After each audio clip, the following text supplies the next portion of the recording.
प्रगतिशील तरंग का समीकरण। मान लीजिए एक प्रगतिशील तरंग है। जब आप प्रगतिशील तरंग कहते हैं तो यह खुद ही बताता है कि माध्यम स्वतंत्र है और तरंग के प्रसार पर कोई रोक नहीं है। मान लीजिए यह तरंग x अक्ष के साथ आगे बढ़ रही है और मान लीजिए यह अनुप्रस्थ तरंग है, तो स्पष्ट है कि कण y अक्ष के साथ दोलन करेंगे।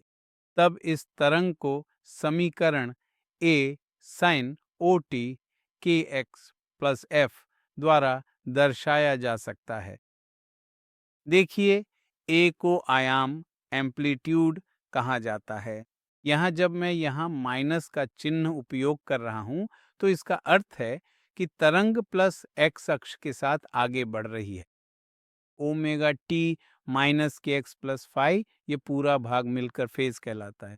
इसे कण के दोलन में फेज कहा जाता है, जिसका अर्थ है कि इसे अवस्था भी कहा जा सकता है। आप पहले से ही ओमेगा और के शब्दों से परिचित हैं।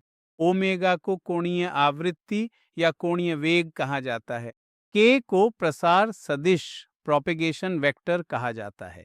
इसे 2pl से भी व्यक्त किया जाता है। वेव नंबर प्रति इकाई लंबाई में तरंगों की संख्या है, जिसे एक लाइल कहा जाता है। इसे वेव नंबर कहते हैं।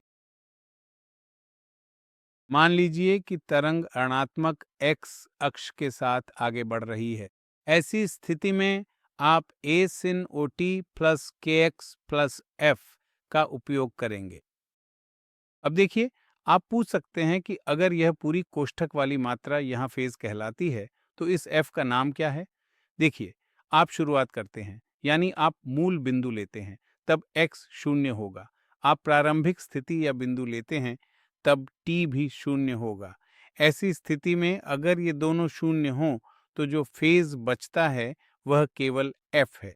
इसलिए इस f फाई को प्रारंभिक फेज इनिशियल फेज भी कहा जाता है। f फाई को प्रारंभिक फेज इनिशियल फेज भी कहा जाता है। इसे तकनीकी रूप से एपोक भी कहा जाता है। तो केवल f फाई को प्रारंभिक फेज कहा जाएगा, जबकि यह पूरी मात्रा फेज कहलाएगी। फिर अगर फेज है तो जाहिर है कि हमें फेज डिफरेंस के बारे में भी जानना होगा। देखिए, फेज डिफरेंस दो तरीकों से दिया जा सकता है। एक तरीका है पाथ डिफरेंस के रूप में। फेज डिफरेंस, फेज एक कोण है और कोण की SI इकाई, जैसा कि आप जानते हैं, रेडियन है। तो इसे रेडियन में मापा जाएगा और यहाँ डेल्टा एक्स पाथ डिफरेंस है, इसे मीटर में मापा जाएगा। लैम्ब्डा, जैसा कि आप पहले से जानते हैं, तरंग दैर्घ्य वेवलेंथ है। लैम्ब्डा तरंग दैर्घ्य वेवलेंथ है, इसे भी मीटर में मापा जाएगा।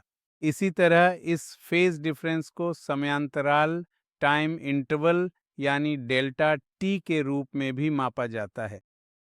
यहाँ कैपिटल टी समयावधि टाइम पीरियड होगी और फिर से ये फेज डिफरेंस है। इसे रेडियन में मापा जाएगा, इसे सेकंड में, और इसे भी सेकंड में मापा जाएगा। एक बिंदु आपके लिए बहुत रुचिकर और महत्वपूर्ण भी है कि फेज कैसे बदलता है। देखिए, हम स्थिर तरंगों स्टेशनरी वेव्स के अध्ययन के लिए खुद को तैयार कर रहे हैं, जो केवल दो तरंगों के सुपरपोजिशन से संभव है। एक आती हुई इंसिडेंट प्रोग्रेसिव वेव और दूसरी बाहर जाती हुई परावर्तित रिफ्लेक्टेड लौटती हुई तरंग। वह भी प्रोग्रेसिव वेव होगी, लेकिन वह लौटती हुई होगी। तो जब दो विपरीत दिशाओं में चलने वाली तरंगों का सुपरपोजिशन होगा, तब स्थिर तरंगें उत्पन्न होंगी। तो जब तरंग परावर्तित होती है तब क्या होता है, यह भी एक रुचिकर बिंदु है। देखिए, अगर यह एक मुक्त माध्यम है, मुक्त सीमा, फ्री बाउंड्री है, अगर परावर्तन मुक्त सीमा से हो रहा है तो कोई फेज डिफरेंस नहीं होता, जैसा कि यहाँ दिखाया गया है। कोई फेज डिफरेंस नहीं हो रहा है, ये उसी फेज में लौट रही है। अगर वह सीमा जो तरंग को परावर्तित कर रही है कठोर है, तो उस स्थिति में 180 डिग्री का फेज डिफरेंस उत्पन्न होगा और यह यहाँ दिखाया गया है। यहाँ गर्त, ट्रॉफ और शिखर, क्रेस्ट आपस में बदल जाते हैं। अगर शिखर किसी सतह से टकराता है तो वह गर्त बनकर लौटेगा। इसका अर्थ है कि 180 डिग्री का फेज डिफरेंस हो रहा है।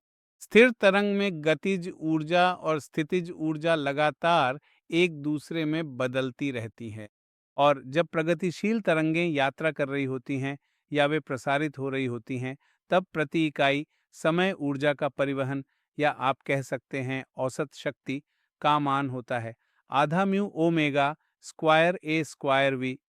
यहाँ म्यू प्रति इकाई लंबाई द्रव्यमान है, जिसे कभी कभी रैखिक घनत्व भी कहा जाता है।